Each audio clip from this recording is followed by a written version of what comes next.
Olá! A educação pode ser uma forma de dar poder aos idosos para evitar atos de violência física ou psicológica contra si? Educar os velhos pode ajudá-los a se defender da violência financeira e patrimonial também? Além disso, é preciso capacitar profissionais de saúde e assistentes sociais para evitar a violência contra o idoso? Uma audiência pública realizada aqui na Câmara procurou dar respostas a essas perguntas. Eu converso agora com o deputado professor Reginaldo Veras, do PV do Distrito Federal, que requereu o encontro. Olá, deputado, muito bem-vindo ao Palavra Aberta mais uma vez. Quais foram as conclusões principais a que se chegou nessa discussão? Olha, Mariana, primeiro para a gente contextualizar a questão do idoso no Brasil hoje, o IBGE acaba de fazer uma divulgação atualizadíssima do último censo demográfico, comprovando aquilo que todos nós já sabíamos, prevíamos e já tínhamos prognóstico, que o Brasil está envelhecendo. A taxa de fecundidade caiu drasticamente, o povo não quer mais fazer menino, como a gente costuma dizer, e em contrapartida, fruto de todo um avanço que o país teve na área de saúde, na área previdenciária e em outras questões, houve um aumento significativo da expectativa de vida. O prognóstico é para que 2070 a nossa população entre em queda e que nós tenhamos 38% da população brasileira com pessoas acima de 60 anos.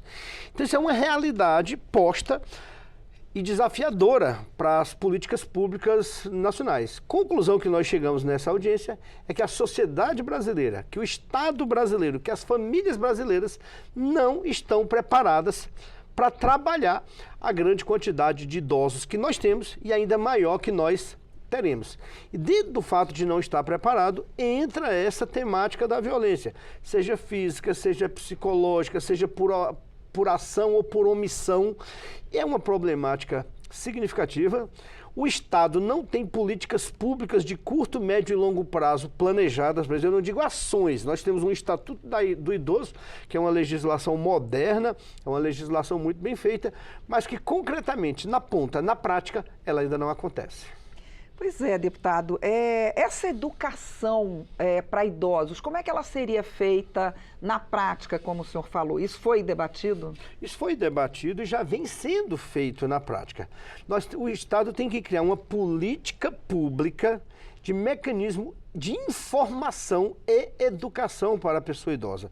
O grande problema da violência contra o idoso é que muitas vezes o idoso não conhece seus direitos. Ele não sabe que aquilo que acontece com ele é propriamente violência. Acha que é o filho sem paciência, acha que é o neto sem paciência, acha que é o vizinho sem paciência. Lembrando que a maior parte da violência contra o idoso acontece no âmbito familiar. E ele, muitas vezes, fruto até dessa falta de conhecimento e do conhecimento dos seus direitos, ele se culpa. O que eu fiz de errado para que meus filhos e netos me tratem assim, dessa maneira? Então nós temos que criar mecanismo para educar no sentido de levar conhecimento e de levar informação de direito. Aí, se me permita dar um exemplo prático, a Universidade do Saber é um programa de extensão da Universidade de Brasília, até apadrinhado por emendas parlamentares aqui minha e da deputada Érica Cocai, aqui em Brasília. É um projeto muito inovador, que ele oferece um curso de extensão quase como se fosse uma graduação. E não tem vestibular, não precisa, pode ser analfabeto, pode ter pouco conhecimento. É um curso de vivência, de mostrar direitos e de mostrar que é possível viver a velhice com qualidade. Para o próprio idoso, nesse caso. Para o próprio idoso. Pessoas acima de 45 anos estão abertas. Mas 80% dos frequentadores do curso têm acima de 60 anos, que é o idoso propriamente dito por estatuto. Ou seja, eu já vou lá, já estou podendo fazer esse curso. Eu já estou qualificado também para o curso. Deputado, a gente vê uma diferença muito grande entre, por exemplo, o Brasil e os tais países chamados de desenvolvidos, digamos, Europa e Estados Unidos.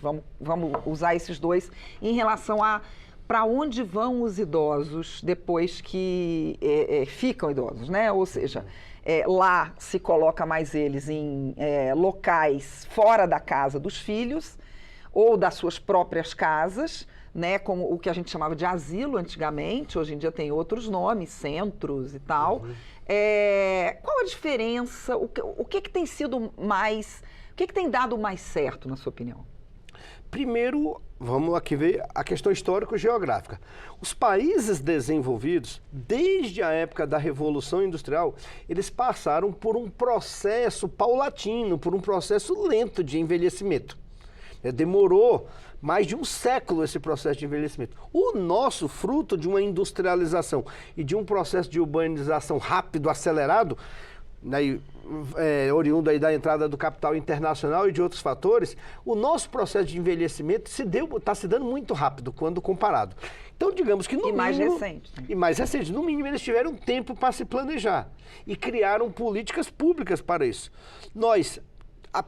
Não dá para culpar o tempo, mas o nosso foi tão rápido e a falta de planejamento do Estado e da sociedade brasileira fez com que a gente não criasse essas políticas adaptativas. O que chama a atenção é que hoje nós sabemos de todo o problema, hoje nós estamos vivenciando esse envelhecimento e continuamos sem essas políticas. O Estatuto do Idoso foi um grande avanço, mas ele é a letra da lei, ele não é a prática. Então a grande diferença é que os países desenvolvidos criaram uma espécie de poupança. As famílias se prepararam para aquilo, nós não. E ainda vamos ter um problema ainda maior, porque com a taxa de fecundidade de 1,6, daqui uns dias a gente vai ter um monte de idoso para sustentar, a Previdência é impossível de cobrir tudo isso, pouco jovem para custear essa Previdência e pouco jovem para custear esses idosos, um problema semelhante ao que a China já começa a enfrentar. Então, ou seja, o senhor está falando até do ponto de vista do dinheiro, né? Mas também tem a questão de que vai ter menos pessoas jovens para cuidar dos velhos também. Para custear. Dos seus velhos, digamos assim. Para custear e para cuidar. Então, dentro da política de médio e longo prazo que o Estado brasileiro tem que adotar é, primeiro, educação para o idoso entender seus direitos e educação desde a primeira infância para entender a questão do respeito ao idoso. Aquela geração cuidou de nós. Então, dentro de um respeito intergeracional, nós temos que criar mecanismos para que nós cuidemos deles. E aí o Estado vai ter que investir em centros de convivência, em centros-dia, em casas de apoio, em qualificação de profissionais para cuidar do idoso e até qualificação de pessoas da própria família para cuidar do idoso. E essas políticas públicas ainda acontecem de forma muito pontual e não são políticas de Estado. Falta legislação para isso?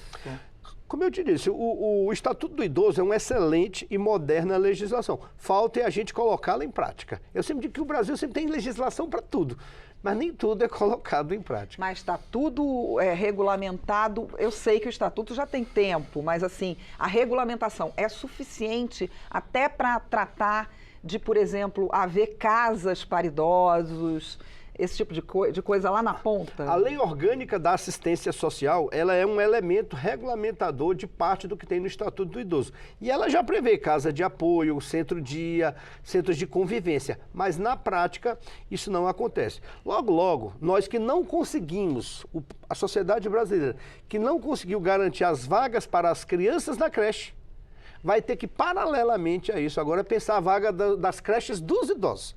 Vamos chamar de creche numa analogia, mas centro-dia, centro de convivência, aquele que o idoso pode ficar o dia, se quiser, se socializando, para sair da solidão, para ter com quem dialogar, para quem ter com quem conversar, jogar um dominó, ter uma atividade lúdica, uma atividade física, e no final do dia ele ou por conta própria volta para casa, ou a família vai buscá-lo, como a gente faz com as nossas crianças na creche. Então o senhor acha que esse modelo é o ideal, ou seja, dorme-se em casa e vai-se todo dia para esse centro? Não é que seja um modelo ideal. Lembra que há várias formas de envelhecimento e há várias questões sociais e familiares no envelhecimento. O ideal é que a gente pense em políticas que a gente possa criar vários modelos e aí cada família, cada idoso vai se adaptar num daqueles modelos. Tem um monte de idoso que vive sozinho e que tem plena capacidade física, intelectual e mental para isso. Está com plena sanidade. Mas eu tenho certeza que se ele tivesse um centro de convivência onde ele pudesse passar o dia, almoçar, conversar com amigos, jogar um dominó, assistir uma televisão, frequentar uma atividade lúdico-esportiva, certamente ele queria fazê-lo. Muito obrigada, deputado. Eu conversei com o deputado professor Reginaldo Veras, do PV daqui do DF, sobre a educação de idosos e de assistentes sociais como forma de prevenir vários tipos de violência contra as pessoas da terceira idade. Você pode rever esta edição do Palavra Aberta, que fica no YouTube da Câmara. Até a próxima!